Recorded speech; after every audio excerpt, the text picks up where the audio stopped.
Wait, you can't. Call to order City of Port Richey City Council meeting Tuesday, May 9th, 2023. I'd like to stand and invite Servant Leader Fields for our invocation, and then afterwards pledge allegiance. Okay. Father God, we come to you in the precious name of Jesus. Lord, I just thank you for the mayor and the vice mayor and the council here and the board members. Lord, we just first ask for wisdom and guidance by your word and spirit. Lord, that they would be unity and first seeking of you for the wisdom that you give. I thank you for the mayor asked for wisdom when he was dedicated in here.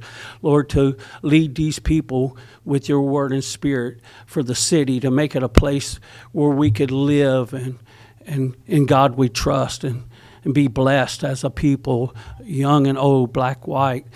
This is a place where we, Lord, where we live and work and play and entertainment, Lord, and there's a lot of new changes come. I thank you for Nancy. I thank you for the law enforcement, Lord, and all that they do and the stuff that you have. So I want to read out of Isaiah 55:11, and all elected appointed leaders would be filled with the spirit of wisdom and understanding, the spirit of counsel and might, the spirit of knowledge, and also in the truth and the love and the fear of the Lord, that we don't do it our way, but we do it your way. And with your wisdom, Lord, and I thank you for these men and women. Lord, I know that the stuff on the agenda is coming up for police vehicles and stuff like that, Lord. You know what they need, and it'll be in the budget, and cameras and stuff for traffic that they have to make decisions on tonight, and also for the water and works and Cody River and our infrastructure with the sewer and water. Lord, thank you that you give us the finances and the budget through taxes, and that we're good stewards of that, and we use it to work in this community to make it a great place to live. In Jesus' name we pray and thank you. Amen.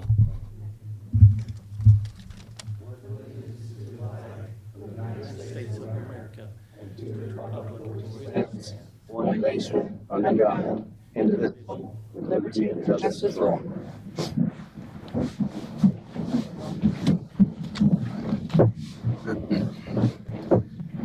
Look for a motion to approve council minutes. Oh, no. Madam Clerk, if you take roll call. Mayor John Eric Hoover. Here. Vice Mayor Todd McClary. Here. Councilman Tom Kinsella. Here. Councilwoman Linda Rodriguez. Here. Councilman Bill Colombo. Here. City Attorney Nancy Meyer. Here. City Manager John Duke. Here. Now look for a motion to approve council minutes. Motion to approve council minutes. Second. Who's going to do the second? Either one, doesn't make a difference. All right. I got a motion and a second to approve council minutes. All in favor, aye. Aye. Opposed? Motion carries. Now I'd like to open up comments for the general public. I have three folks signed up. We'll start with them. Danny Fields, welcome. Well, my name's Danny Fields, and my address is 8114 Little Kid. And I just want to thank you guys again for all your leadership. Especially, we had Koreans come in. There are over 400 come from South Korea to pray for America, like the prayer that I prayed over the invocation of us, asking God for wisdom and unity. Mayor, you was there. Not only that, but on the National Day of Prayer, you seen how the heart of the people cried out for God's wisdom. And I thank you for you and your wife and to be there and get to experience that as the body of Christ, as leaders in the community, faith-based church and leaders working together. And the chief of police, Curtis, was there, a man of prayer. You heard him. He says, I pray for you. He prays for me. We pray for each other. And, you know, he stands for justice, the fire department. I reached out to Tom. He had a call, but we continue to work. It's an honor to be able to serve God in this community and work together for the stuff that we do in the parks and the stuff that you guys have to make decisions every day on. So that's why I always say in every prayer that we need wisdom. See, in the book of James 1:5, it asks us to ask for wisdom. Wisdom humbles us. knowing that we need each other and we need to counsel one another. See, if I just counsel by myself, then I could be carnal and fleshly and it'd be my will be done. But together we can make decisions. It says the multitude of counselors, there is wisdom, especially when we put God in that. So I want to preach to you. Mike knows I work with code enforcement to help bridge the gap between some of the communities as much as I can. I get together with the chief and pray and encourage the officers as well as the fire department. And at first, I didn't really want to do the assignment because it put a lot on me. But what I'm saying is, now it's an honor. It was an honor then, but it takes dedication, like it takes your dedication to be here and to work together as a team.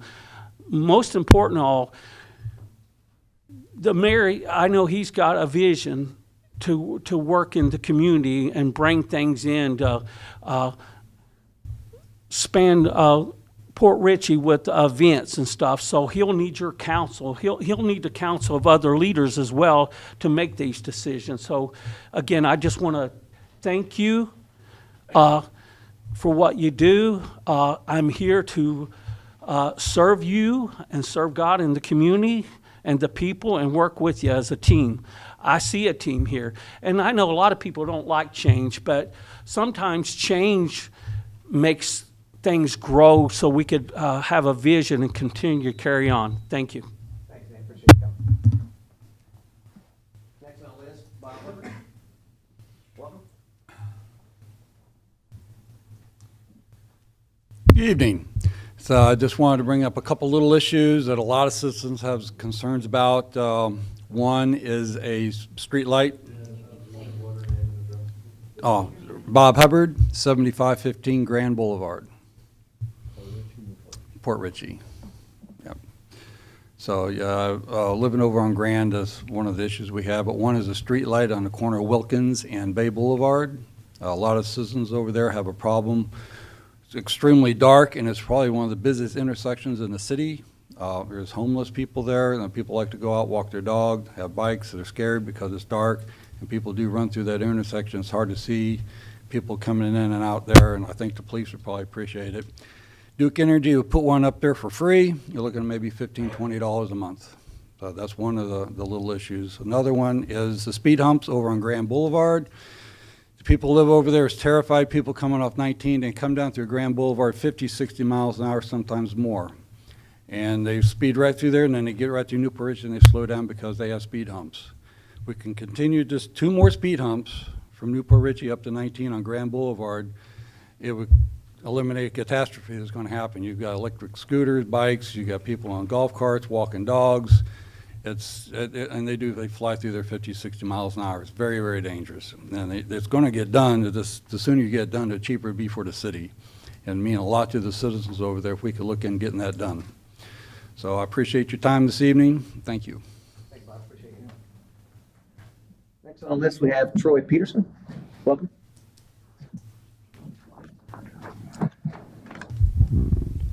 Troy Peterson, 8114 Leo Kidd Road. I serve there with Pastor Leonard and Danny, have been for a few years. You know, I didn't even know why I was here today. So, but I do want to thank you guys for coming out to the National Day of Prayer. And Chief, too, and working with Tom Quinn, you know, the last several years with the Christmas toy giveaway is such a blessing. And Michael, I remember one time in the parking lot over at Light of the World, I believe it was, and then, you know, working on the code violations in the Holiday Mobile Home Park is such a blessing. What I see happening is Doug Stringer, the founder of Somebody Cares National, he talks about casting the net. And the net that works, okay? And so when you think about a net, sometimes a fishing net gets holes in it, needs to get mended up and stuff like that. Well, once them relationships are mended, we can all work together, right, to be a blessing to this community. And one of the things I see up and coming that we're looking for a date to work with the police department, the fire department, code enforcement. I had the opportunity to build a gospel trailer. Now, some of you know that when we had food pantry coming in through Light of the World, there were weeks where we got 10 pallets of food. You know, it's pretty hard to get rid of 10 pallets of food. But God always made a way, and we were able to bless other communities and congregations and stuff like that. We're getting ready to do an outreach there. And the other reason I believe I'm here is when we unite, God puts us strategically in different positions of authority. And one of the positions that I'm blessed to be a part of is called the COC, the Continuum of Care. Chief, we talked about that a little bit. You know, there's some are calling it an epidemic of homelessness. What I see in ministering to the homelessness since I've been here 7 years is a lot of some rebelliousness where they just don't want to submit and honor our governing authorities. Well, really, that's what the church is called to do. But then there's some that just are not, they're homeless because they didn't have a choice. They couldn't pay their bills and stuff like that. So how do we sift through that? And I believe we sift through that through different outreaches and events. Mary, you're talking about doing events.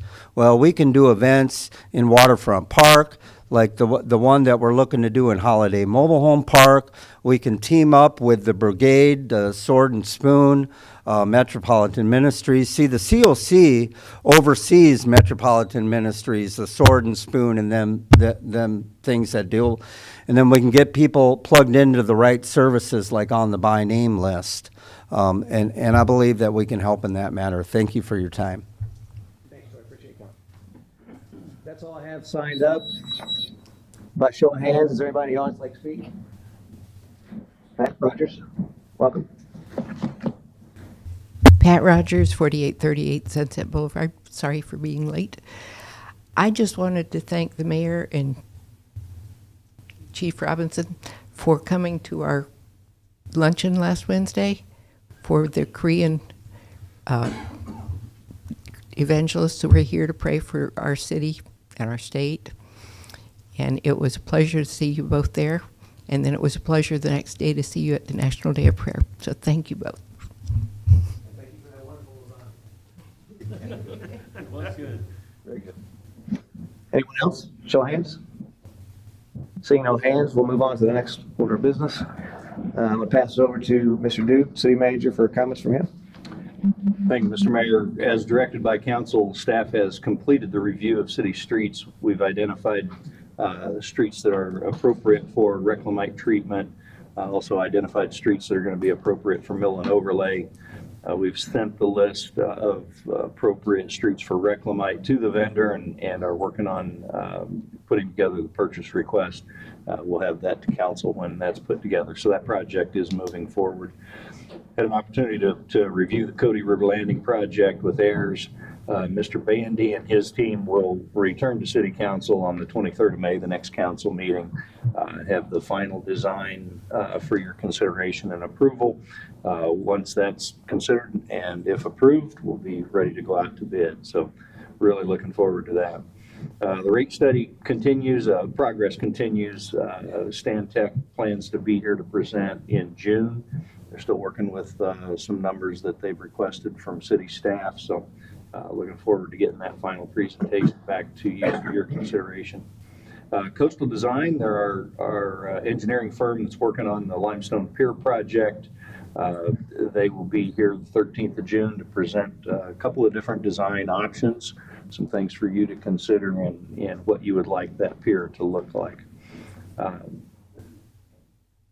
I'm working with Ms. Meyer. We're working to coordinate a council workshop on conducting some sunshine law training. That's something that one of her colleagues will do. We may want to circle back to this one at the appropriate time this evening, but looking for consensus to conduct that as a workshop. It really doesn't fit into a city council meeting. It's going to be somewhere between 60 and 90 minutes. Randy will cover a lot of material in that presentation, but I didn't want to add 90 minutes to a council meeting. So he's available on the 30th of May. That would be a week after our next council meeting. Just because of the way the calendar lays out, we've got a 3-week stretch between council meetings. So something for you to consider, but we can circle back to that and make a final decision. Give Randy and Nancy some guidance on that. I continue to meet with department heads, continue to work on the department level budgets. Rachel and I will be getting together over the next couple of weeks to kind of put those together, put the administrative and the council budgets with that. Looking forward to bringing a first draft budget to you probably early June, and start working on that process. So work continues on that in City Hall. It will be in your hands soon. Had a kickoff meeting with the contractor that was approved 2 weeks ago for design of the water line replacement in the Cody River Landing. We did emphasize with them that time is of the essence. We want to get that project underway so that it can dovetail into the work that's going to be done in that same area with the Cody River Landing project. Coastal Design is also working on preparing the city's request for an FDOT waiver that would allow golf carts to cross US 19. Spoke with their principal last week. That's what they're familiar with, and I know this council has been very interested in that possibility. So they're working on the traffic study, and then they will help craft the actual waiver request that goes to FDOT. Excuse me. Public Works and Utility staff are going to be focused on stormwater system maintenance for the next 4 weeks. Continue to prepare for. Apparently it's going to rain in Florida. It hasn't rained for 6 months, but my understanding is it will rain again, and on occasion it will rain hard. So our guys are out there every day. Their focus will be stormwater, the mowing, the trash, the brush, the cattails, the pipes that can be cleaned, the grates that can be cleaned. And so they'll focus on that over the next 4 weeks. They'll not be available for a lot of other projects, but obviously they'll break away when there's emergencies, water leaks, and that kind of thing. But their focus over the next month is going to be stormwater preparation. Staff has completed all of the mandates that were given to us by the Department of Environment in the form of a consent letter. That final deadline was met. It was everything we had to submit was submitted at least a week early. We've gotten notice back that what we submitted this time has been reviewed. We expect a final approval letter from DEP to say, yes, you've done everything we asked you to do and you're in full compliance. So they said they'd get that turned around very quickly. If it's back to us in time to put it on the next agenda, you'll have a copy of it, but we're really looking forward to that. I want to specifically thank Sal and Richie. They have spent countless hours bringing us back into compliance. There were others involved, lawyers and consultants and U.S. Water and a lot of other experts that have helped us get back into compliance. But Sal and Richie did the lifting. They're the ones that found the SOPs, wrote the SOPs to fit Port Richey, submitted the SOPs to DEP, and when DEP didn't like one word or one comma, they were the two guys that went back and fixed it to satisfy DEP. So I just want to call them out and publicly say thank you for many, many hours in bringing us into compliance. Urban Construction is working on putting in new power lines that feed the water plant. So our staff are working with them.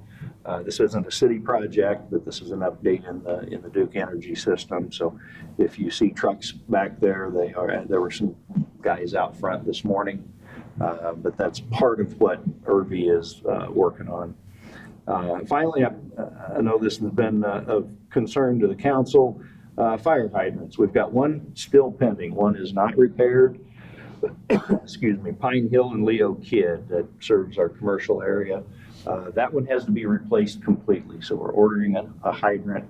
All the others have been repaired. They didn't require full replacement, but the other, I think 6 or 7, have been repaired. They're back in service, and so I want to thank the utility guys. Fire department's been instrumental in helping us with that. So that's all I have, Mr. Mayor. Stand for your questions. Thank you, Mr. Duke. Next item is comments from the mayor and city council. I'm going to start with the city council and open the floor up to Councilman Kinsella. Mr. Duke, you covered many of the things that I was going to question.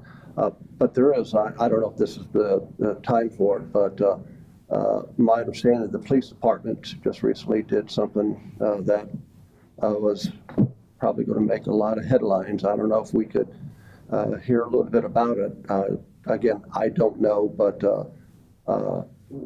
what I heard is that the crime has taken place, and in so doing, our department arrived in time before the alleged suspects were able to get away, and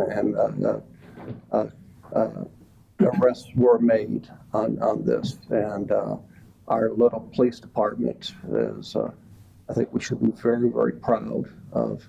But what I really like to hear is the response time of this. You know, my work was law enforcement, and the sooner we got crime, the sooner we were able to apprehend the suspects. So I'm curious as to what was the response time of our police department, if we have that information.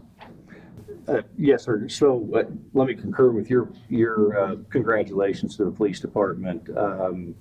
The various crimes that are alleged, we'll assume they're innocent till proven guilty, but serious crimes, and it will be our department interacting, collaborating.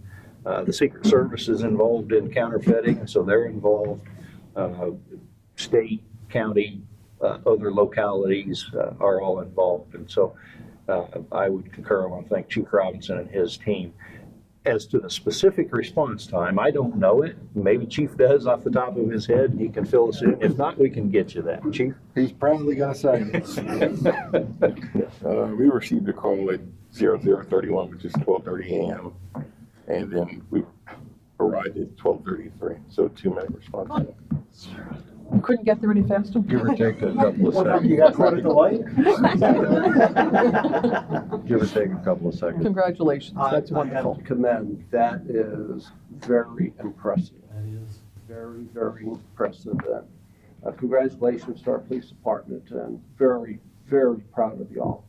Why I live here in Port Richey. Thank y'all. No more, Mr. Mayor? Pass it to Vice Mayor McCleary. Yeah, I know you had mentioned that you put together the survey of the roadways for the Reclamite and mill and overlay. Mr. Hubbard brought up actually a good point regarding Grand Avenue and the speed bumps that they have there. They do have them in Newport Richey. I happen to be visiting one of our establishments over this past weekend and noticed that there was several people speeding down that road. How does Grand work into the Reclamite versus mill and overlay? And do we have the ability to possibly look at pricing for speed bumps on that roadway, ideally prior to the Reclamite, so then they can be integrated there too and make it a cohesive fix, possibly? Well, yes, sir, Councilman McCleary. I'll remind you, this body went through a considerable contortion considering speed bumps, speed humps, speed blocks on another roadway in Port Richey. And well, I was going to say I'd be happy to do that. I'd be willing to do that at your direction. There's another consideration. If we want speed bumps on Grand, I can buy them and have our guys put them in. I guess in something like that, my predilection is to defer to the council. It's more of a, how do you want your city to look? And if that's something that you want on your streets, on that street in particular, I'll make it happen. I don't think the expense would be significant. I've seen city infrastructure catalogs that have speed bumps in them, and they're a few $100s. It doesn't take much to put them down. We may want to collaborate with the county. Grand is a county road. And so we may want to give them a call and see what they would think of us putting speed bumps on a county road. But that's administrative stuff we can work through. So if that's something that as a council you want to see, I can sure put it on the agenda for the next council meeting, and you give me the go-ahead, we'll go buy speed bumps and put them in. I think we should put it on for discussion. If it goes, it goes. If it doesn't, it doesn't. Yeah, because we've discussed this in the past regarding Bay Boulevard and Old Post going down to Brasher. Those residents have been here numerous times. And we've had speed studies, and the studies have shown that, yes, occasionally there is somebody that's going extremely fast, but the data that the chief has presented to us in the past was not conducive to that. So if we're going to talk about one road, we need to talk about the other roads as well. Yeah, I think it's a great idea that we, there's several roads that there's speed complaints on, and I think there's ideas to mitigate that we could talk about, not just speed bumps, but maybe permanent, like the mobile units that you guys put around. I've heard that does help because they see that visual and they force them to slow down. They're probably not as well as speed bumps, but not as intrusive to either to the residents. So if we could maybe put that on agenda and talk about just speed in general, what streets we want to target and see what we could do. It's a great idea. I'll put it on the agenda. I would, it's kind of a roundabout going on here, but I would say we address it from a traffic calming device standpoint, because that's essentially what we're talking about. And there's a number of ways to go about it.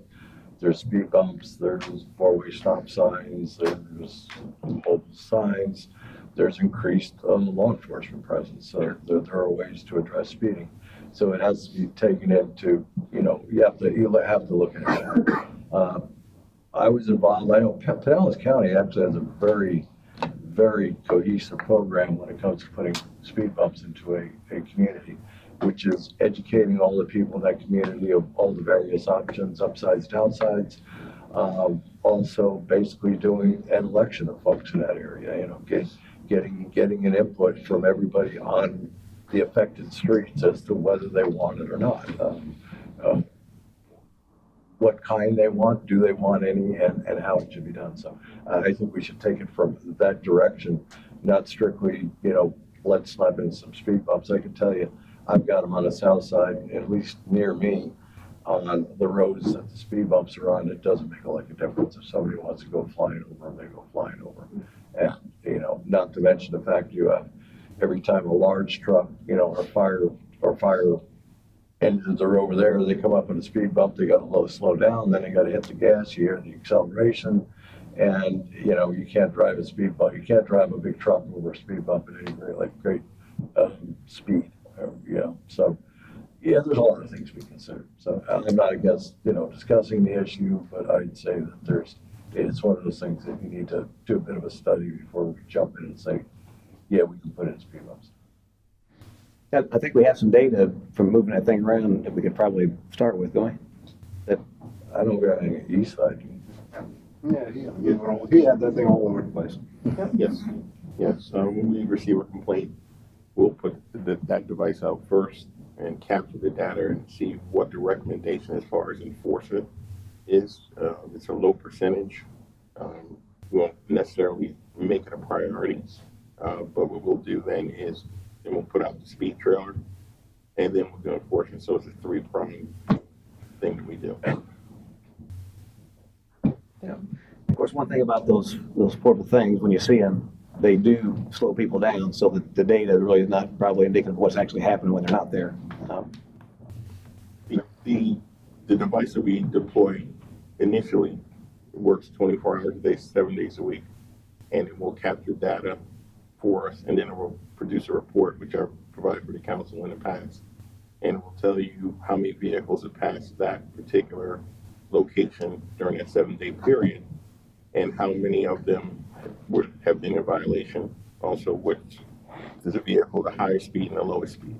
So also gives you the time of day that these incidents are occurring, so we can set up enforcement to those hours. And if I'm correct, it's kind of small and obscure and Stealthy. It looks like a spy device. Looks like Yeah. everything looks like a spy device you have. So, yes, it's about the size of the old-fashioned phone boxes. No. that these have up north. That's really what's outside of your property, by the way. Yeah, Not you water. put it right next to my mailbox. It's when you speed to get your mail. Ticks. Those are so much. I'll pass the floor to Councilwoman Linda Rodriguez. I want to also congratulate the police and the fire department. As many of you know, they would come to my house frequently in the past with my husband. And I don't know what I would have done without either one of you guys, your whole teams. So for the past, everything you've done in between, I thank you, both teams very much. Different note, we've talked about the pedestrians on 19 and how that's been a problem. So I was in St. Augustine a couple weeks ago, and I'm just going to bring this up and we can go from there. They have like PVC pipes on telephone poles, and they have flags. So when you cross the street, they have the flag and they put it on the other side. I don't know. I know it's the homeless that are doing it and stuff like that, but I didn't know if that was something. It's a quick, easy, inexpensive fix until a bigger fix is thought of and taken care of. So I didn't know if that was something that, I just throwing it out there. And other than that, I don't have anything else. Councilman Colombo? I'll keep it short because this agenda is a heavy lift, both literally and figuratively. As to, John, your discussion, or Nancy, whomever might want to address this, as far as that training workshop that you're talking about, I'm assuming it's still state law that everybody has to take 4 hours of training every year. I know I did mine for 2022 and will be doing mine for 2023. Is this training going to be provided by somebody who that counts towards our 4 hours of training? I can find that out for sure. He does provide the training at various seminars around the state. So I'm sure it has in some circumstances. So let me ask. Because I know like yes, through the and let League you of know that. Cities, you can take a standard 4-hour package, which I've done. Right. You know, and that can be a bit repetitive, you know. And, He's much funnier. but, well, actually, it really wasn't a bad 4 hours, believe it or not.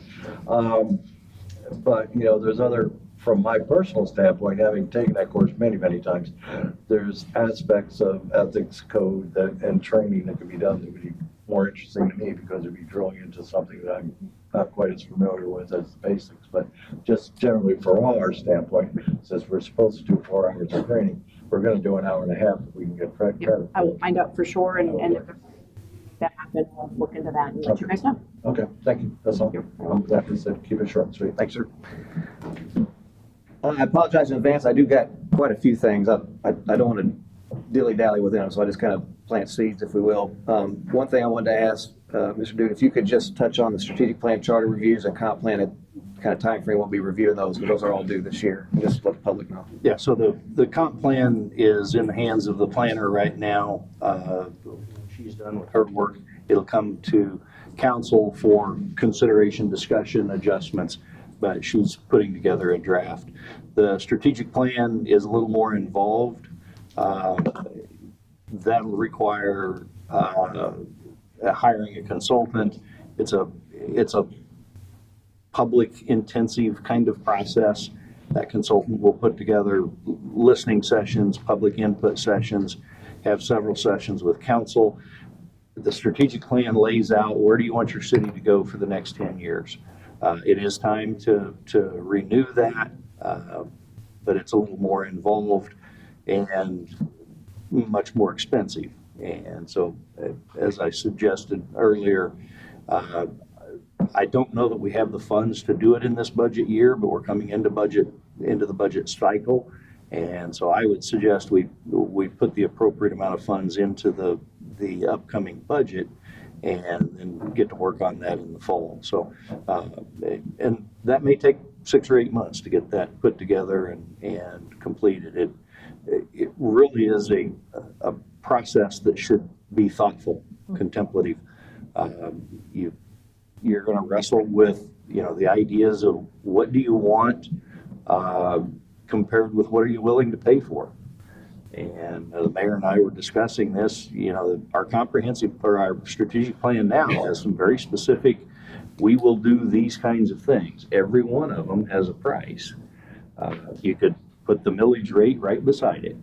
Say, you know, this project, $100,000, that's X number of mills, and do you want to pay for it?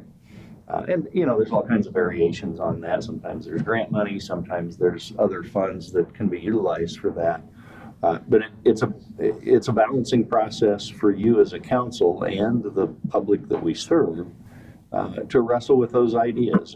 And what, 10 years from now, if we checked every box, we got every project done, is that what you want your city to look like? And is that how you foresee you as the caretakers of the city with the public's input? So that will cost some money. It'll take some time, but I would suggest we would kind of look forward to the new budget and the fall time period to get that started. The third one, charter review by charter. The clerk and legal counsel are charged with that. And I haven't asked either one of them, but I believe they've started that, at least started the planning process for that. They will go through and find things that, in their opinion, need to be addressed, and then bring it back to you for consideration. So obviously, if you have ideas, you've all read the charter, if there's things in there that need to be updated, need to be different, I've got a couple of ideas, and I know Mr. Colombo and I have talked about a couple of things, but that's the structure for how your city works. That's the rules that we live by, and it needs to be updated. One of the things that I think would be appropriate, the spending limits and how we process the money that we spend, those numbers were set 10 years ago, 15 years ago. And what a dollar buys today is not the same as what it bought 10 years ago. So, you know, I can spend $2,500 without asking for permission. We're going to spend $2 million in the Cody River Landing. I can't buy a truckload of gravel, and I don't want to come ask you every time we need to buy a load of pipes or a truckload of gravel. So that's one of the things that I think, just for the efficiency of our operation, we should take a look at. But there's a number of others, and I would invite all of you to take another read through the charter and see what jumps out at you. If it makes sense and it's still appropriate, we leave it alone. But get your ideas to the clerk and Ms. Meyer, and they will bring a draft back to you for consideration. Thanks, sir. The other question I had for you was that you mentioned the golf cart crossing at Grand.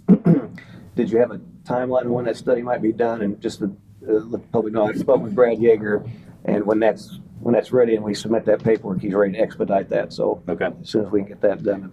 I did not get a timeline with Mr. Manuel. He's putting together a task order for us. Once I get that, then we'll sit down and lay out the plan. It didn't sound like a terribly lengthy process, but I don't want to say it'll be done in a month if it might be 6 weeks or whatever. But there's a traffic study involved. One of his subcontractors is ready to do that, has done it for others for the exact same purpose. So as we talked through the process, it left me with the impression that it was not a terribly involved process. But when I get the task order and we've agreed in writing what we're actually going to do, we'll get a timeline with that. Yeah, well, I want to bring up dredging, just to let the public know. I've spoken with the county, and it's my understanding that with the MSBU program that they put together, we could be possibly included in that. I've got to have some more conversations with them to get details, but that's a possibility. I also wanted to ask, I'm not sure. I looked at the grant paperwork that was distributed. I didn't see anything along those lines. I know Mayor Tremblay, when he was here, he'd asked by consensus to have the grant writer look into some grants. I don't know if she found any, but I did want to pass along if she could reach out to Colleen Weaver with the county and possibly get some ideas on her grant numbers or whatever she might need to pursue those. And then obviously I'll have my conversation at some point, hopefully bring some information back to discuss. We'll do that. Code reviews, or you all have talked about code review. There's been some different ones reviewed. I want to get an update on there's two that's kind of in the works. One, but it works a little longer, is the shed stuff, and I don't think we had a reading on that yet. Is there an update on that? That was when Jeremy was here. I believe that's been forwarded to Mr. Duke. Yeah, I've got that. I'll get it back on the next agenda. Okay. And if your other's the fence, it is not, The fence. the drafting's not done. I'll get it done as soon as I can and get it, excuse me, get it to Mr. Duke. And then along those same lines, obviously there's a lot out there, and there's some code that we probably need. If we talk about city walls, where there's no code, that we can enforce some things, as well as lighting issues across the bay there. There's opportunity to put some orders in. So what I would suggest is that, and this is pretty much the thoughts of the rest of the council, obviously, but for evenings we don't have a scheduled CRA meeting, if we can have a code workshop, and we keep those moving in a regular cadence. And I'd kind of like to start with stuff we don't have, get something in place, and then move on to the top priority stuff that we need to address, that we can identify in some certain way. I want to open that up just to see what you guys' thoughts are on that. That's a good idea, bad idea. My main thing obviously is Nancy's already here, so it'd be, she'll have travel time to come back and forth, and then we can knock some of that out. And plus, it takes it out of the regular meeting, so it doesn't hinder us from accomplishing other council business. I know when we last talked about this as a council, and I believe it was by consensus, I could be a little hazy on it, but we were actually talking about turning some of these code issues over to the Planning and Zoning Committee, or Planning and Zoning Board, excuse me, for their input and for them to start tackling some of these code issues with input from the building department and legal and all that. And then that was going to be redrafted and then brought back to council for action either way. I understand that the Planning and Zoning Board hasn't been made aware of that as of yet, so maybe we want to start figuring out a way to make them aware of what they're being asked and see if they're open to it, and then address it from there. Yeah, I agree. Yeah. And that's basically the consensus we did come to. And I do have the memory of that, and whether they agree is not necessarily an option. You get to direct them. So that's not polite of you. But if that's what the board wishes for them to do, they can be directed to do so. Yeah, my concern obviously is the time frame they meet. They think. Well, we can make them meet every week, I believe. If we- Well, I mean, That's your we're direction. asking, we have 5 opinions up here, but this is getting additional people's Sure, opinions from the I'll- residents. So I think it's absolutely appropriate to go to planning and zoning and get their opinion.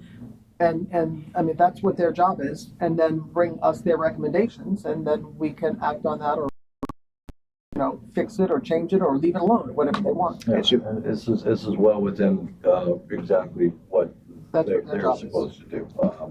As far as automatically tacking on workshops onto every available night we can do it. No, I'm not inclined to do that, because in this particular instance, because once upon a time you used to get code books, and now it's all online.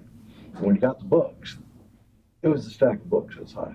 Okay, so for us to sit up here and have workshops and just go line by line by line by line through a myriad of codes, which agreeably, generally speaking, our city, like most cities, tend to address codes when that code becomes a problem. Very few cities, unless they have some extraordinary resources, which we know as far as staffing goes, does a thorough A to Z hard look at all of our city code. It's just not practical. And it's not really practical for us to do. I mean, we can give opinions on it, but now it goes back to legal. It comes back to Nancy. Again, let's jump back a step to the charter review. We are starting at the logical place with Nancy and our city clerk, and I'm sure the input of the city manager. There are certain things on our city charter right now that simply shouldn't be there. We don't get to make a decision on that.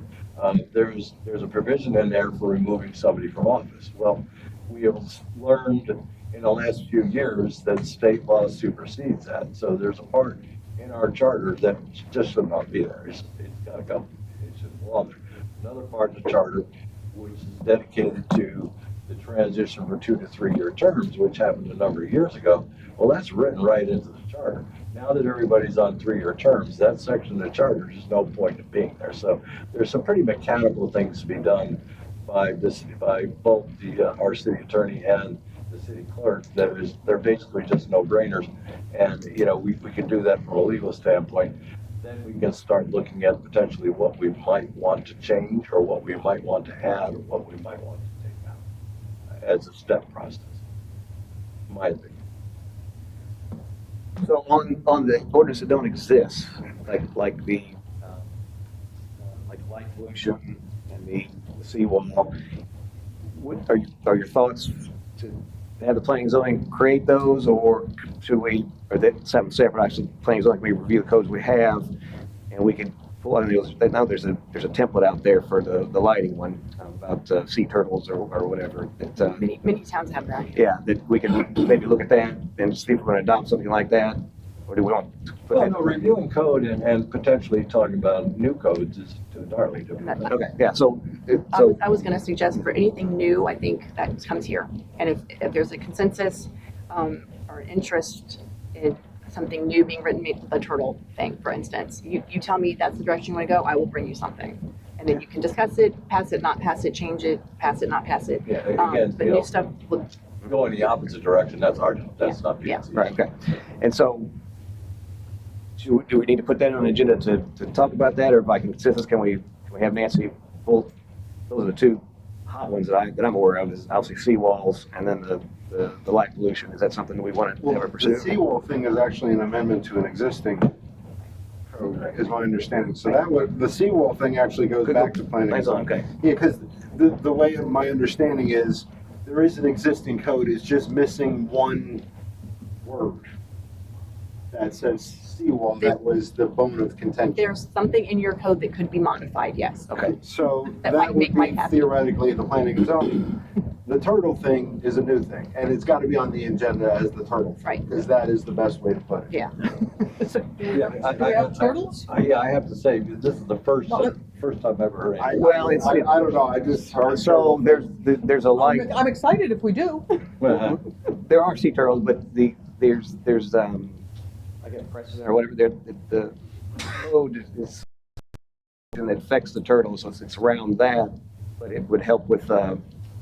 There's neighbors. I've probably heard the situation across the bay there. There's it's like a runway lit up, and it's, I mean, you literally see your shadow across the bay, and so the ordinance is already there around the sea turtle issue, which we do have it. So it's not certainly really have for to. sea turtles, it's No, it is for that, but it's. no, we don't have sea turtles that hatch, so that's not for sea turtles, right?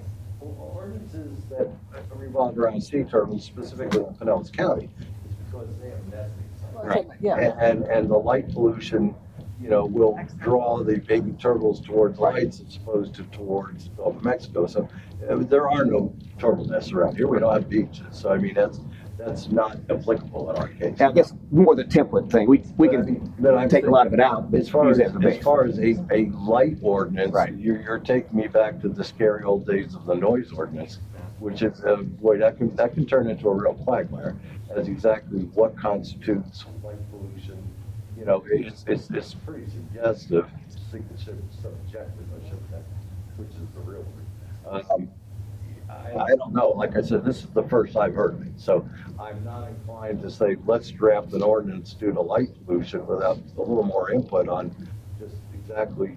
I'd like to what the discuss it problem more. Sounds like- Yeah, no, Yes, I would need to do more goal research here. myself. Yeah, yeah. There's residents that are concerned about that. And I'd like to see some of that resident input. Absolutely. As the need for. We get on agenda, I I'm mean, sure my they have problem this year. is I don't have a street light outside of my house. It's dark. Well, maybe we can move some of those lights over. You know, some people don't want it. Matt, how do we instruct the planning and zoning? That's board my to next start? question, absolutely. How do we mobilize them? We'll do that. We just give direction to city manager.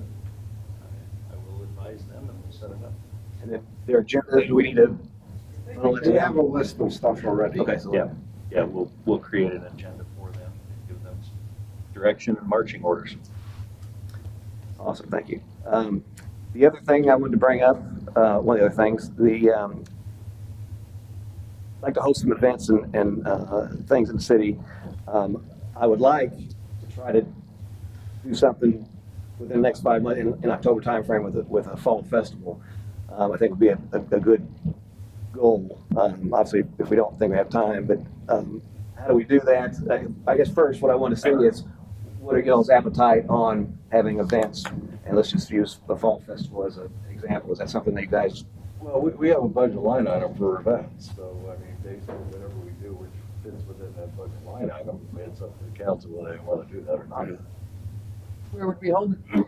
So obviously, use Waterfront Park is that? Sounds like that's an agenda item to conduct this conversation. Yeah. Right. Right. We'll get that to Put it on talk the about agenda. that. Put it on the agenda. Obviously, that if we want to try to do something for Yeah, the fall. I want to make an agenda item of potential events. Yeah, I'm all for that. My birthday's coming up, so I don't know. Yeah, well, I mean, you know, But is once that upon something a we time, can the city used to build like I think the PD used to do it. They used to actually do sort of like a haunted house thing in Waterfront Park many years ago. It was like a Tiger venue. We've got a really scary chief now, so that's the tough. And the other thing we should be looking I at. never saw Chief go bug-eyed before. The other thing we should be looking at is the 100th anniversary of the Sam has city. no idea Right. what you're talking That about. doesn't sound like it's a long way away, but when it comes to planning a really good event, it's not that long away. So we should be looking at that. But, you know, it does come down to budgeting. You know, we've got just so many dollars to go around. So, you know, I mean, yeah, there's always been potential for, you know, the city doing events. And I agree, we haven't really realized that potential for what potentially can do. Well, I use potential a lot. Potentially we have. You're potentially going over the edge. I guess I potentially talked long enough, so I will potentially. All right, that's good. But is this something we can get the CSC involved in? I mean, Exactly. years ago, they tried to get something involved and they hit a wall a number of times. But I think with the support, this is an opportunity. Let's get our citizens involved and let them make the recommendations go forward. That was exactly one of the points I was going to make is, you know, do we need to look at creating a planning committee to take on some of these things, or do we task the CAC with that? I mean, it's not in their current scope, but we could obviously modify that and go that route. Also, another option obviously is, I know that the church has events and they have several events, and they have a fall festival event that maybe we could couple with them and together CAC and a church come together and try to put something on. It's a little more like a weekend type event that would really be, you know, community building. Tom, were you speaking to potential FCT issues as far as what we can and can't do in the park? Did I misunderstand? I said, were you talking about potential FCT issues? Those are the folks who oversee the park as to what we can and can't do in the You're park. urging the CAC. Yeah, CAC could help plan the event. Right, yeah. I was just saying, you know, the FCT is pretty strict about the Right. passive use. You know, when it comes to vendors, boy, you're running into a brick wall. But I will tell you, when we were trying to do events going back a number of years, when we really hit brick walls with Florida Communities Trust, it was because the person in charge of our district was out on extended medical leave. And somebody from another district was sitting in his stead and basically was saying no to everything because they just didn't want to deal with it. So I'm surmising at this point, we might have a little more receptive ear up there now than we did back then. In my experience so far, we do have a more receptive ear. We do have to ask permission. There's an application process. Right. They have told us it could take up to 90 days to process. Typically, they've gotten them back to us much quicker. And to the extent that we are having events that don't damage or alter the park, you know, monster trucks and mud pits and digging holes and leaving Oh, they've had a diesel. problem with car shows coming in and potentially dripping oil. We've had those discussions, and, you know, we haven't asked for that, but when we've had discussions about, you know, we're gonna have some vendors come in, there may be some vehicles parked on the grass, they ask questions about, you know, what kind of vehicles, how long, you know, but they have not been oppositional to the idea of doing things on the grass. They're very, in my experience, about what are you doing that's likely to damage or alter the grass, the trees. And it's in nature park. I mean, Right. that basically was if you read, if you can go on the property appraiser site, and you can read the deed. I mean, Yeah. you can read all the attachments of what we should be doing there and what we should be doing there. A lot of things, according to the deed, we should be doing there, we're not doing. Right. And again, our experience has been that making a reasonable request, explaining what we're doing, it's not been a blanket no. Sometimes they'll have follow-up questions, clarifications, but I understand from the past, the history, it just seemed like you can't do anything. That's not the case. And there's been a number of events that have been approved, but it is a process. And they will tell you right up front, it could take up to 90 days. And so when people come to us and say, we want to do a thing in the park, we'll tell them, we have to ask the state of Florida. It may take up to 90 days. If we get it back in 3 weeks, great, we'll go forward. But it hasn't been a blanket no, and it hasn't been, don't do anything on the grass. So I guess that's a way of saying we can always ask. And so far, we've gotten good response, and I don't think we've been turned down for hardly I just wanted anything. to clarify that. Yeah. But we do have to ask. Block we had before, we're not going to be quite so problematic. Regarding the CIC, we have, when you were sitting there, when did have discussion about what events that we would like to see in the park. Many different suggestions came up. So we did put a survey out. Unlike the survey we put out when we changed the name from the WOD to the Cody River Landing, when we got many responses, we haven't gotten, I think, 17, 18 responses as to what people would like to see in that. So the CIC has been, did put a survey out probably 3 months ago, I guess. And they've not gotten, I just spoke to Angel, as a matter of fact, day before yesterday or something like that. And I asked her specifically about that, and we have not gotten a lot of responses from the residents as to what they would like to see there. So just as an Sure. FYI. It's probably, well, it's bill if they will come type things. It actually is more just city, will bring people in the city as well. So once something. Yeah, but it's our city, so I Sure. would like to get our Yeah, residents. absolutely. Because, if everybody around us wants to come, but the residents say, I don't want all that stuff there, that it's the residents who we have Well, to pay attention. if we do the CAC to actually kind of spearhead that, first thing is reach out. Does anybody have any bad thoughts about having a festival? Just yay or nay. And maybe that's what you want to do. Do you want a festival or not? Yes, no, probably a little bit more response come out of that. I'm not sure. The other thing I wanted to bring up, a resident reached out about, and I won't go into too many details on it just because I want to preserve that for if we're able to do something. It's a recognition for their son. Basically, it's some pretty significant accomplishments for his age, and I reached out to Mr. Duke about what the city's done in the past or what we have in place, and we don't really have anything from a recognition standpoint, proclamation, anything like that. Which I think is a great idea that we could do that, foster community, and recognize people that live in a city for their accomplishments, and also lump into that, if we've sparsely done in the past, the ribbon cutting ceremonies, just a conduit to the community can reach out and request that. And so what I wanted to see, if you guys were on board with that, if we could possibly put something together, if you're okay with that. A consensus week, you okay with that, or if we want to talk more about it later date and come up with something, but it'd be as simple as putting a certificate together that the mayor and the council signs, or just the mayor, however you guys want to do it, and then we could send that to them in the mail and recognize them, or actually have them here at council meeting and spend a minute or two just to recognize them and present it to them and go about it. I think it'd be a good thing for the community. If I may, Mr. Sure, absolutely. If there is an interest in discussing doing a program like that, currently your code has nothing allowing it. There's no procedures out there for it. I think it does need to be a conversation talking about use of the city funds and doing the activities that might be decided upon, how individuals will be chosen to be recognized, need to be consistent in those things. Public purpose of the funds, those kinds of things need to be discussed and talked through. Not that it can't be done, it just needs to be a discussion and obviously addressed appropriately. So if we do decide to move forward with it, it's done properly. We have done resolutions and recognitions in the past. They've been very, very few and far between. I even had a discussion with a former city manager, his recollections.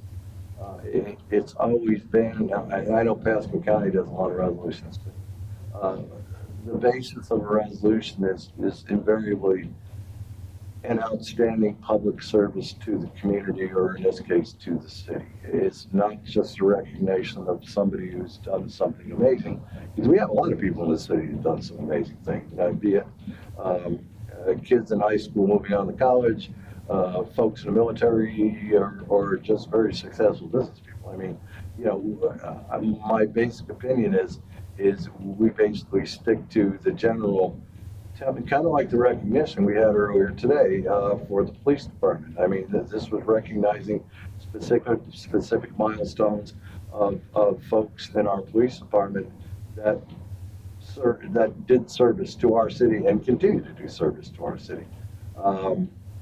Again, it's I think Nancy was kind of alluding to, it's kind of a slippery slope when we start just saying, well, gee whiz, what they did was quite an accomplishment. Let's do a certificate of recognition. We could be doing 3 of them a meeting if we start. And that's why my recommendation is, if there is an interest to have the conversation, just to discuss the positive, the pros and cons, that we make it an agenda item, so I can brief everybody beforehand on the legal considerations that need to go into that decision. I mean, we can make it an agenda item. I'm kind of in concurrence with Mr. Colombo, though. I understand for a service to the city, a betterment of our populace, how do we serve others? That is something that we should recognize. This statement, although great, and I congratulate this person for what they have personally accomplished, I'm not sure that goes to the level of that recognition.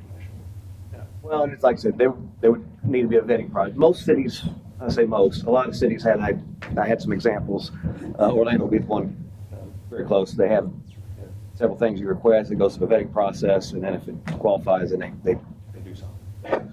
So, I mean, I expect y'all's opinion. If that's something you want to, I think we've agreed that it can be an agenda item to discuss Okay. further. Sure. So I'll Thank you. brief everybody, and we'll talk about it again.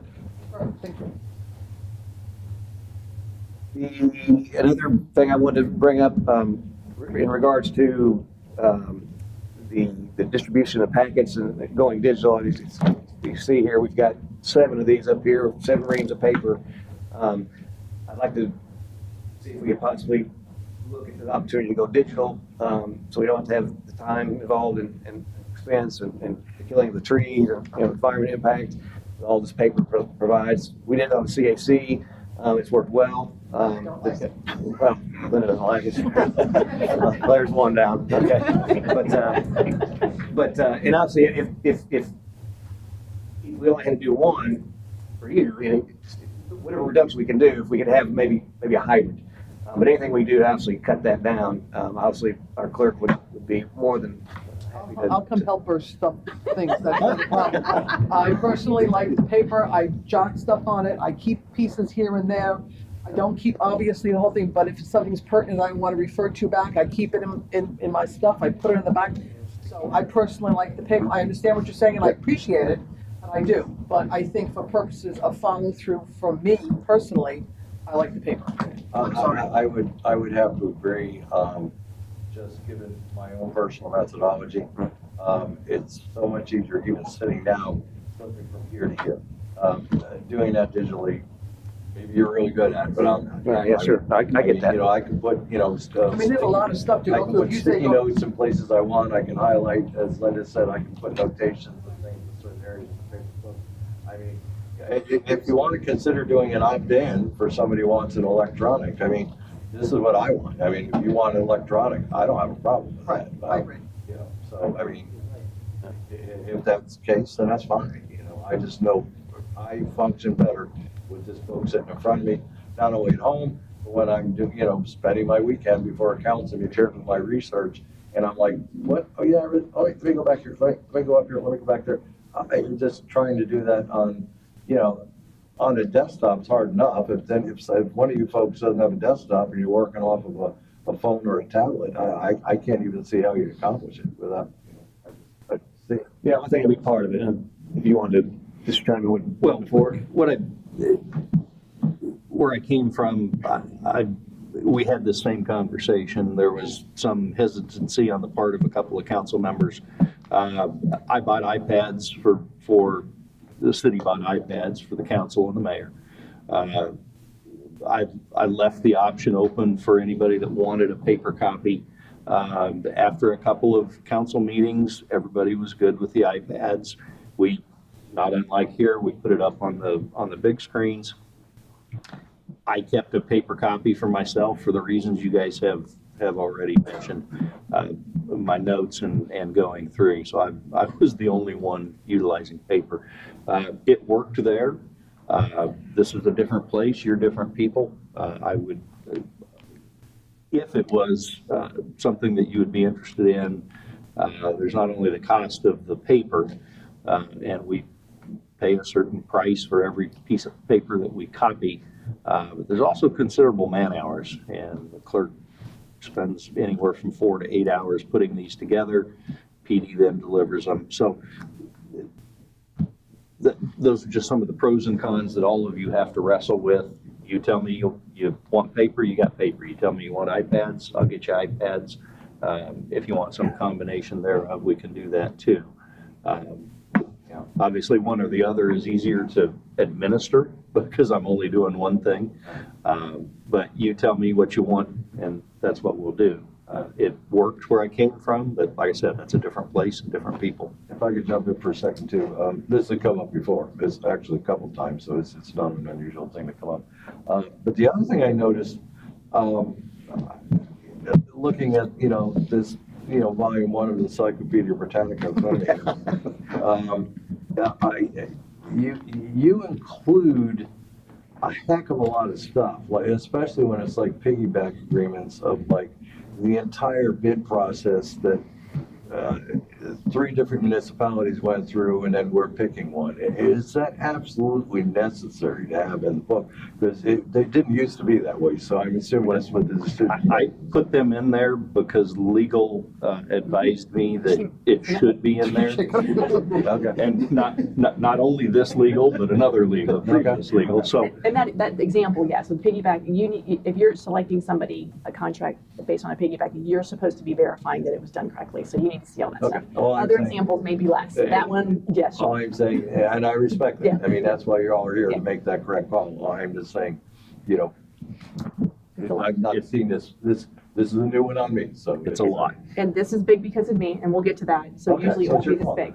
So, yeah. So it's your fault. So you helped. Completely my fault. I killed the tab trees there. this time, yes. Well, Ms. Sorry. Mayor and I wrestled with this some, as we talked about this idea and the purpose of putting in particular contracts. If I did not put those in there, and either intentionally or not intentionally a mistake was made, or even worse, something nefarious happened, you don't have the documents in front of you to say, hey, what about this? And if you don't have them in front of you, then you can't do your job to make sure I'm doing my job. And so I know it's a pain. So It's a pain for the clerk, it's a pain for. Anybody read every single page in this agenda packet? Raise your Of hand. course you all did, thoroughly, I believe you all have. thoroughly. Let's move on. Some of them I read twice, actually. Okay, we're into belief at this point. Okay, we'll hang with that, yeah. So is it something we can discuss later? Are we just gonna kill it? Is it worth? I don't care either way, but if you're already printing up 5 or 6 of them, I mean, Is there might as well print up the 7th one for me. Is there any value in doing less? If we opt in type thing? That is completely up to you guys.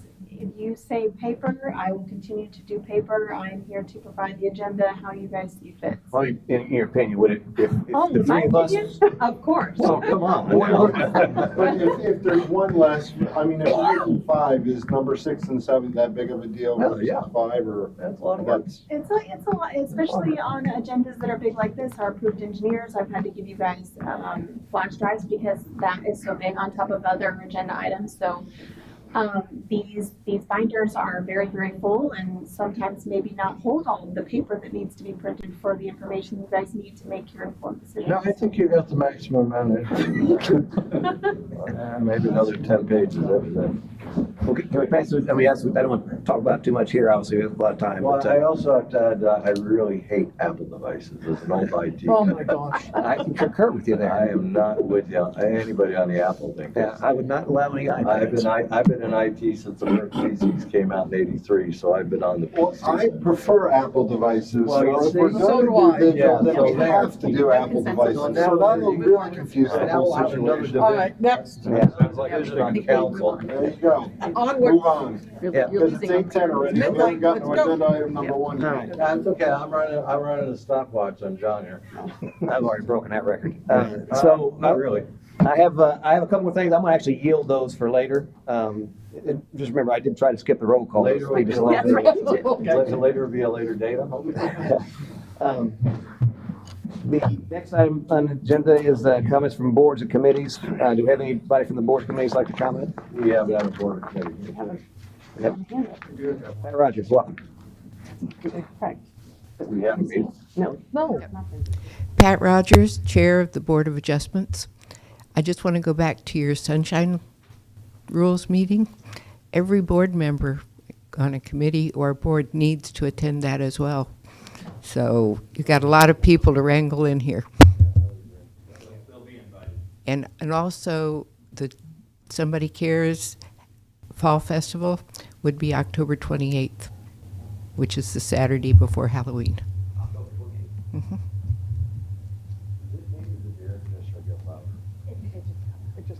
No, I understand that, I mean, that's general rules, we have a bearing going No, back there. they usually turn it off.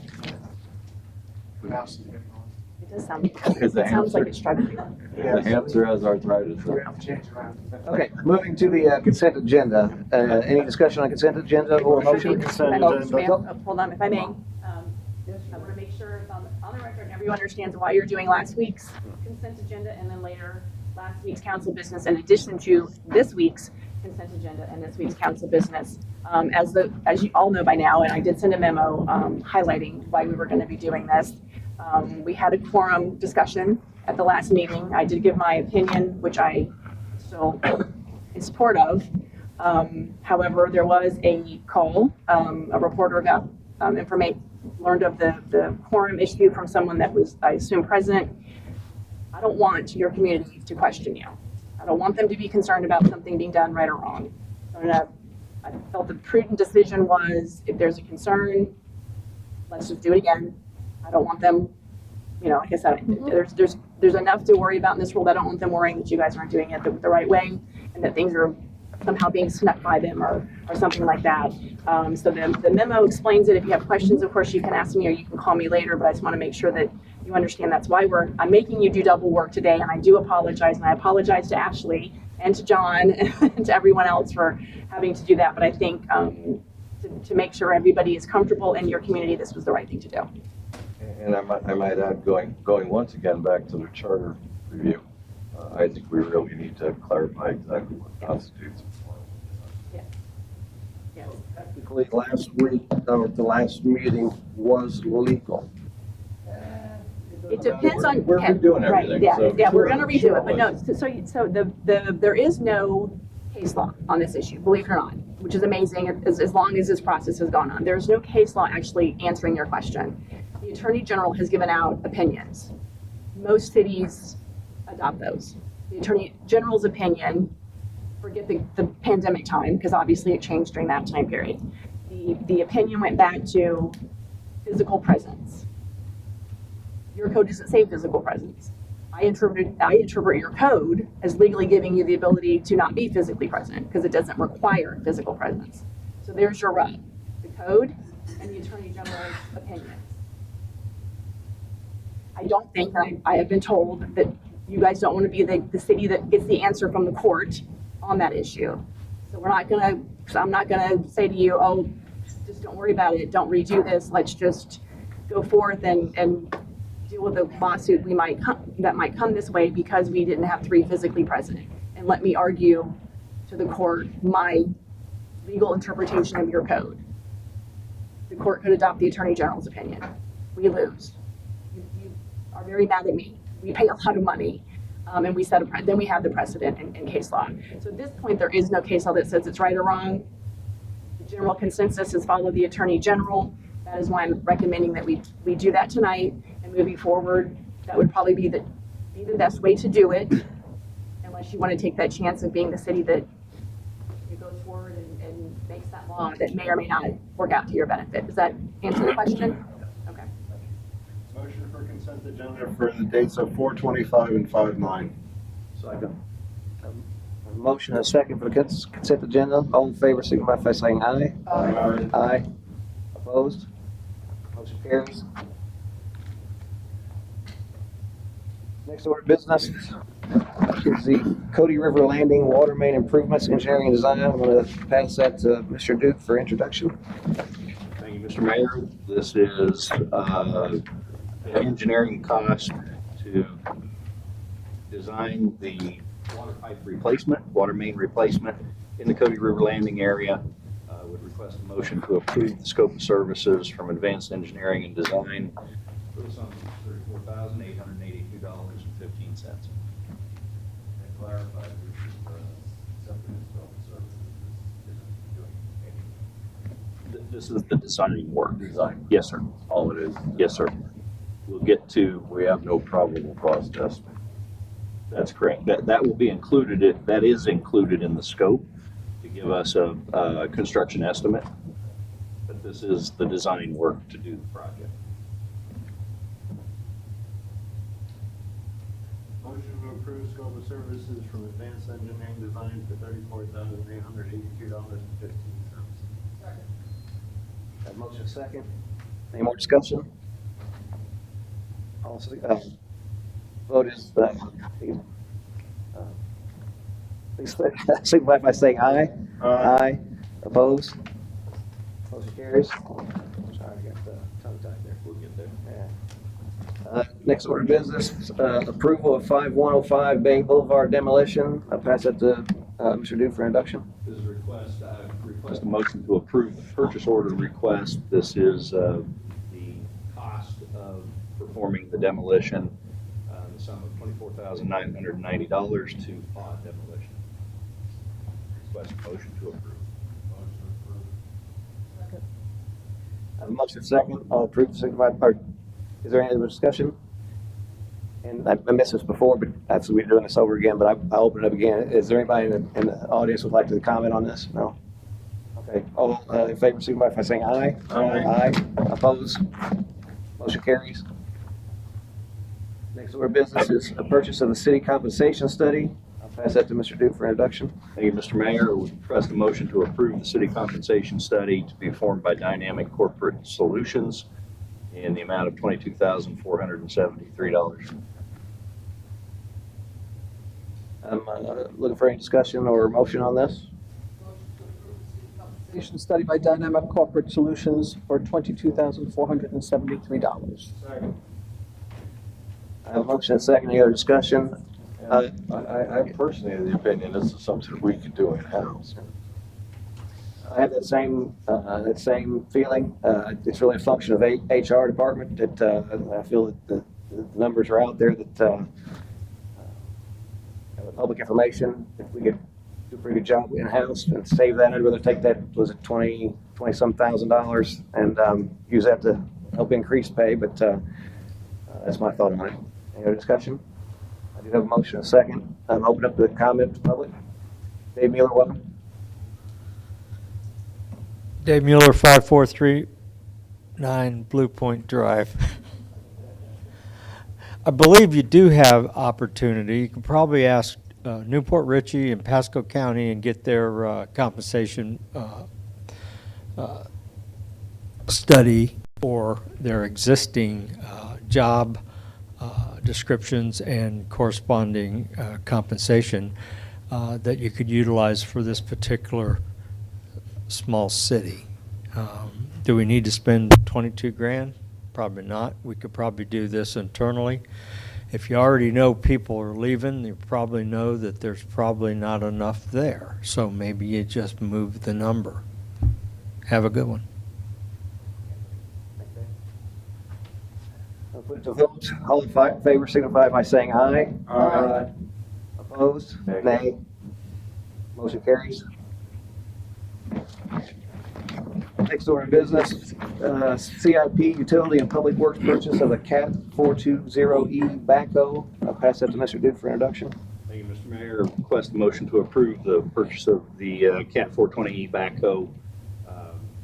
This is in the CIP. It is a budgeted line item. The plan is to lease purchase for approximately $33,000 over 6 years. This is a piece of equipment that we have one. It's worn out. It has served its useful life.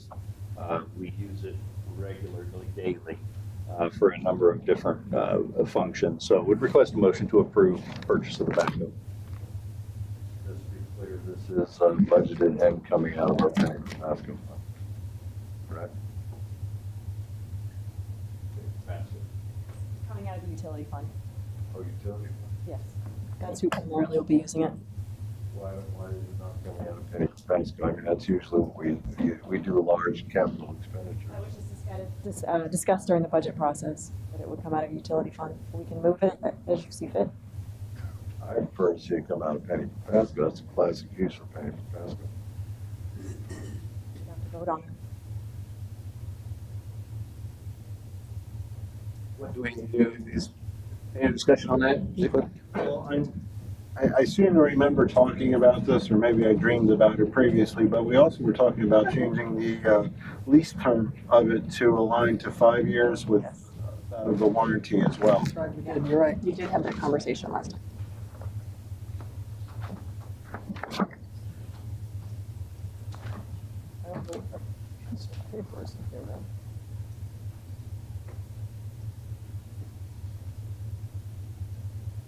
Where is that in here? Do we have? Yeah, that was. The last time it was on, it was. It bumped it up, and then we were going But I to, don't know where. we were aligning warranties, because it was a 5-year warranty. You know what I'm talking about, Sal? I seem to remember you saying 5-year warranty. The lease payment, warranty. 5 years for 5 years. Yeah, okay, so that's, okay. Okay, so.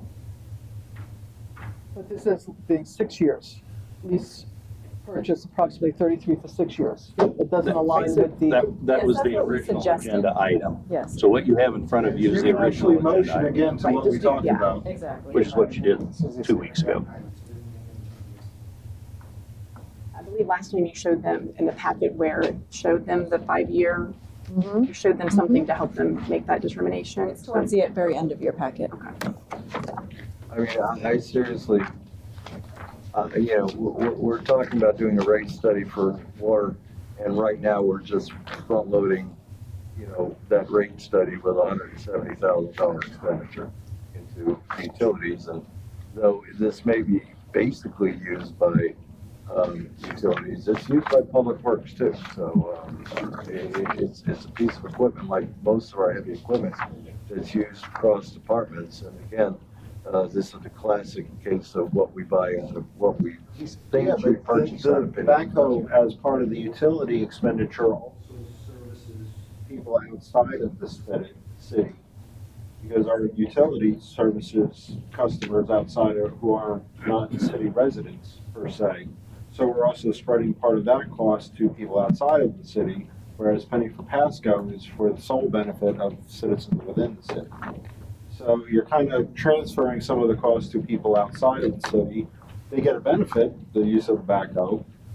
I'm actually kind of in support of using it, the utility budget, and saving the Penny for Pasco for a fire truck or something that is, I'll say, solely for the benefit of residents. So, fire truck that- Yeah. Emails too. I mean, you know, it's, I don't know. I mean, I get your point. Point is taken. Again, And maybe the fire truck wasn't the best example of that. no, I understand that, you know, but again, you know, police cars, a variety of this type of items, historically leaned on Penny for Pasco to cover these large capital expenditures to take the burden off of our other various municipal funds. Again, going into a rate study on water, we just moved a bunch of salaries over into utilities, and now we're making this purchase going into utility department, arguably water department, and and along with everything else, that's I'm trying to avoid sticker shock, which is gonna be anyway, when we get this rate study done on water. I'm reluctant to fund it out of there. That's my opinion. So the lease purchase is approximately $33,000 for 6 years, and what is the warranty on it, Tom? 5-year warranty. Okay, that was our discussion. Yes. So this is what came before us last time. We had that discussion and we decided to do the warranty and the lease for the same amount of time. So that would change the motion from 33,000, well, 6 years to 5 years, which is $38,915.13, so that they match. So that the lease payment and the warranty match. The purchase price is the same, but the lease, the number of years is different. That's correct. Okay, So you need to make a motion again if you'd like to do that this time. It's not the last time that you have it, but if you'd like to motion to change that to 5 years, you need to do so. So it would be a motion to approve the purchase of the Cat 420E backhoe from Ring Power Cat for $169,498 for a 5-year lease. Correct. Yes. That- A motion and a second. Any further discussion? Is there anything we need to talk about on what fund it comes out of, or what's, Doesn't seem like I'm getting a lot of traction on that. okay. With that, I'm gonna open up public comment. Anybody have any comment? Seeing no hands, put it to vote. All in favor, signify by saying aye. Aye. Opposed? Nay. Motion carries. Next item on the Only agenda. on the budgeting item, not on the purchase, to be clear. Next order of business is the purchase of 3 new 2023 police patrol vehicles. I'll pass that to Mr. Dew for introduction. Thank you, Mr. Mayor. These are budgeted. The funding source is Penny for Pasco. We request a motion to approve the purchase of 3 patrol vehicles. Motion approved. Second. A motion second. Any further discussion? I'll open up public comment. Anybody have any comments? Seeing no hands, we'll pass it to vote. All in favor, signify by saying aye. Aye. Opposed? Motion carries.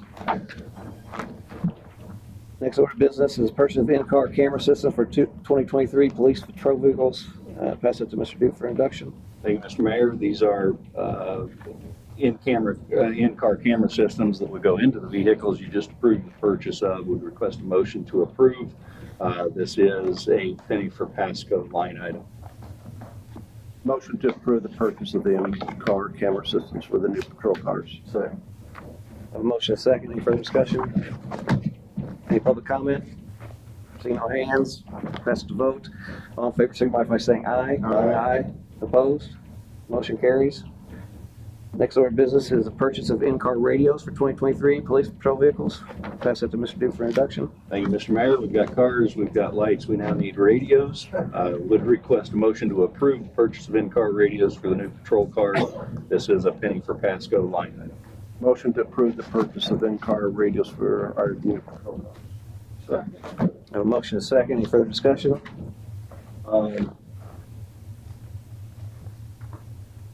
No, it's answers my question. Nice. Anybody from the public like to speak? Seeing no hands, put it to vote. All in favor, signify by saying aye. Aye. Opposed? Motion carries. Next item is the police traffic enforcement agreement for the Keys at Cody River subdivision. And we're in new territory. I pass it to Mr. Duke for introduction. New territory. Thank you, Mr. Mayor. Would request a motion to approve the police traffic enforcement agreement at Keys for Cody River. This agreement was previously approved. There have been some minor alterations. The verbiage has been reviewed by PD, has been, obviously it's an agreement, so it's been reviewed by legal. Would request a motion to approve. I have a question on this. So we approved it I thought it was going to be executed, but then I guess we re-reviewed it and backed off, or I'm confused how this is coming up to us again. There was a request by the property owner to rescind the traffic enforcement requirements. That was considered with Chief Robinson reviewed that. We did add the verbiage that was requested and bring it back to you. So we executed, and then they said they don't like part of the verbiage, so they came back and.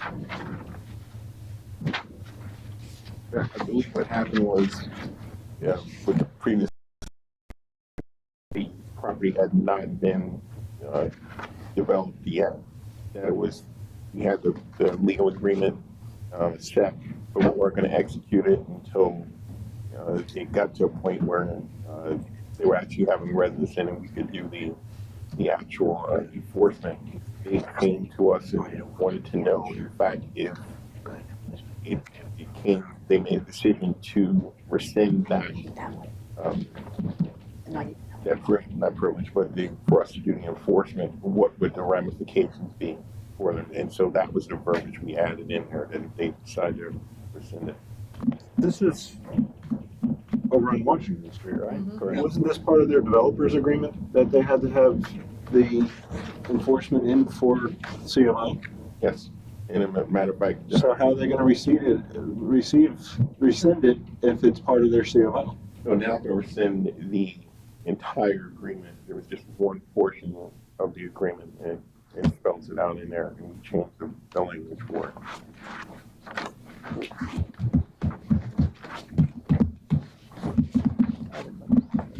I'm still confused though. I didn't understand this all. So in other words, basically, this is an agreement, and the change made is that we're giving them the opportunity to back out anytime they want. It's the same agreement that we had established with Willamette. Except they can back out of it anytime they want, correct? I mean, that's the Part of their developers agreement though was we were going to have this, the ability to police in place, and that was going to be part of their developers agreement. So no, they can't rescind it. I did not know of any other agreement when I was asked to review this. If there's something else out there, I need to see it before I can agree to this. So yeah, it was part of their developers agreement. And table it. Yeah. Yeah, let's table it. Yeah, we'll table this motion, or this item. Next order of business is approval of Axon Enterprises Police Records Management System. I'll pass it to Mr. Duke for introduction. Thank you, Mr. Mayor. This is an update in the records management system that PD uses. That it's integrated with Pasco County and their system. So the short version is, if we want to continue to be able to integrate with Pasco County, we have to use the same systems. So this would be a purchase to upgrade and update our system to continue to match Pasco County. Anything else to add, Chief? So this is to upgrade a system that we just basically spent a ton of money to put in place not too long ago. The sheriff's office is changing theirs. No, I get it. I'm just saying, we spent a lot of time, money, and you spent a lot of effort, putting in a system that was compatible with their system. And now here we are a couple years later, and we're dropping another chunk of money, $34,000, because they decided to go in a different direction. It's like Apple devices. I don't think we're getting any trade-in value here, Doc. You gotta do what you gotta do. Motion to approve the purchase of a new and upgraded Axon Enterprises system so Chief can talk to the county. I have a motion and a second. Any further discussion? Would the public like to speak? Seeing no hands, I'll put it to vote. All in favor, signify by saying aye. Reluctantly, aye. Opposed? Motion carries. Last item of business is the memorandum of understanding between the city and Pasco County as recommended by CRA audit. I'll pass this to Mr. Duke for introduction. Thank you, Mr. Mayor. This is one of the audit points that the city received in the audit of the CRA received when the state's accounting office audited the CRA. There's been a lot of negotiation back and forth. Mr. Matthew and I met with county officials close to a year ago to start this process. There was a lot of back and forth over who would write it, how it would be written. Ultimately, Mr. Matthew wrote the agreement. It went back to the county. They wanted to add a couple of provisions in the agreement. One to include, county commission wanted to add 2 seats to the CRA board. They wanted to appoint those 2 seats. Mr. Matthew and I told the county, both the county manager and the county attorney, that would be a non-starter. That took another several months to work through that. But the agreement, the MOU you have in front of you is the agreement that Mr. Matthew wrote. I've worked diligently with the county manager's staff to get us to this point.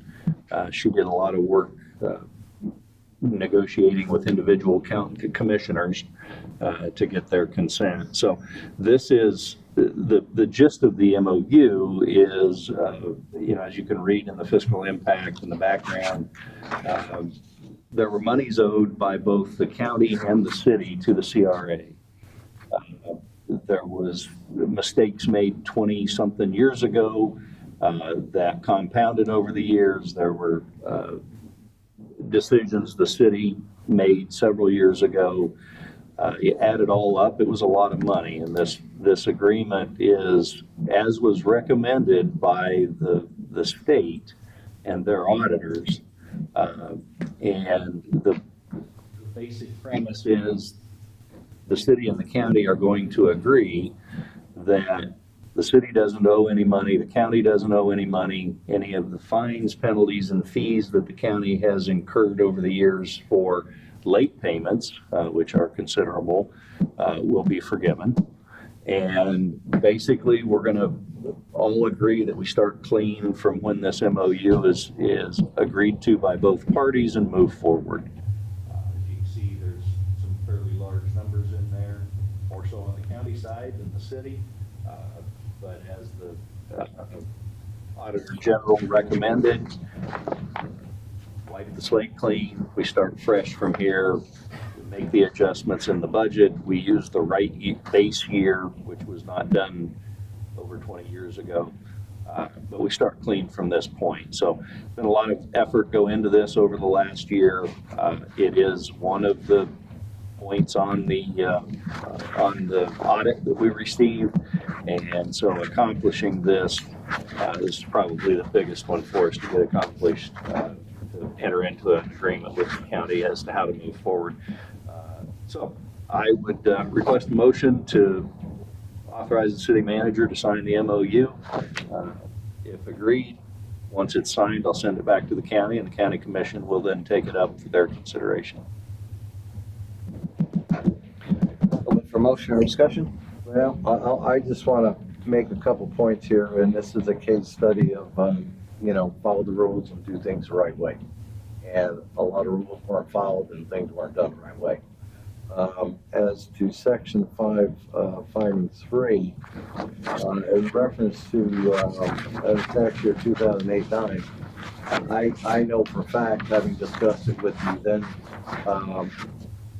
finance director and the then city clerk, that there was in fact an agreement to fund the CRA at 3.27 that year because of a number of reasons. One was the economy in general tanked. The other was a previous council slashed the millage rate from 5.84 down to 3.9. So we were basically just trying to keep the doors open. There was an agreement between the county and the city. The problem is nobody has a copy of it, but there was an agreement. Now, fast forward to 2016, that particular year was used as the rationale and basis as to why they did what they did in 2016. I got up and I stood that, I was not on council, 2 times when this was being considered, screaming, you guys are gonna get burned on this. State law says we have to fund 90%, and unless we have an agreement with the county that says otherwise, we can't do it. And I was basically called an armchair attorney. And they didn't pay attention to me, and this is what we end up doing. Again, with the late payments, and again in 2016, that's just sloppy bookkeeping. Again, there's nobody here on this dais or in City Hall that I know of that's involved in this, so I'm not pointing fingers at anybody. I'm just saying this is a case study of, like anything else, you better pay the bills when they're due. And if there's a state statute that says you fund a tip by 90%, you better get that check for 90% in on time. So that's just the basic, a little background for y'all and a little rant on my, I hate to say it, but yes, this is a good deal considering the corner we backed ourselves into, and the county did too. So that's my statement on this subject. Motion to approve the city manager to sign the MOU. A motion and second. Any further discussion? Open up public comment. Anybody from the public? Seeing no hands, let's put it to vote. All in favor, signify by saying aye. Aye. Opposed? Motion carries. That closes the council business. The next order of business is old business. There's no old business on the agenda. Does anybody have any old business? No. One thing I wanted to bring up is that I thought this was talked about as far as old business is, I guess, why there is no old business on here. And maybe this is not the place, but what I think would be nice is if we do have a place, whether it's called a parking lot or it's here in old business, if there's stuff that's on here that's not talked about, kind of we can check it off the list once it's actually terminated. Well, I mean, isn't generally old business handled by the Mr. Duke's comments? I mean, usually anything old business-wise, he's pretty much bringing us up to date on it. If we have any questions on it, we can It's an ask. opportunity for us to, in case he missed something, really. Yeah, I just don't know how far back old business goes, you know? You can bring it back all the way as far as you I want. want to talk about what happened in 1992. And I guess from what I hear, the public is reached out about this, is they're not seeing some of the stuff, this defense stuff, the sheds. Maybe those go on there. Those things were brought up today. Right. And we're all working on them already, so you either tackle them in our comments or you tackle them in old But business. if you're on the old business, obviously they see it and then, it reminds us, and it basically comes off when it's done and finished. That would be my suggestion, but, Oh, so you mean like put in an agenda item of. we don't necessarily have to talk about it, but that it's there. You're basically saying have, the old business section, just a laundry list of things that were discussed on and haven't been discussed recently? Yes. And who's Just gonna like keep an track action of that? item. Who's gonna keep track of that laundry list and decide exactly what goes on it?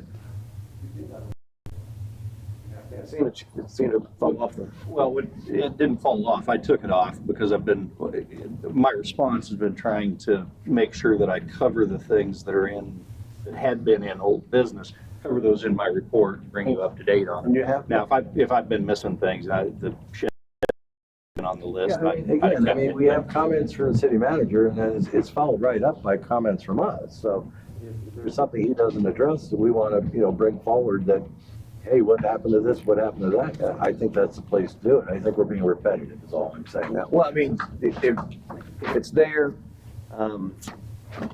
we probably won't forget it. We can ask about it if it didn't get covered. But, it really, in my opinion, should stay on there until it's done. Now, I don't know if that'd grow to be an inordinate amount of things.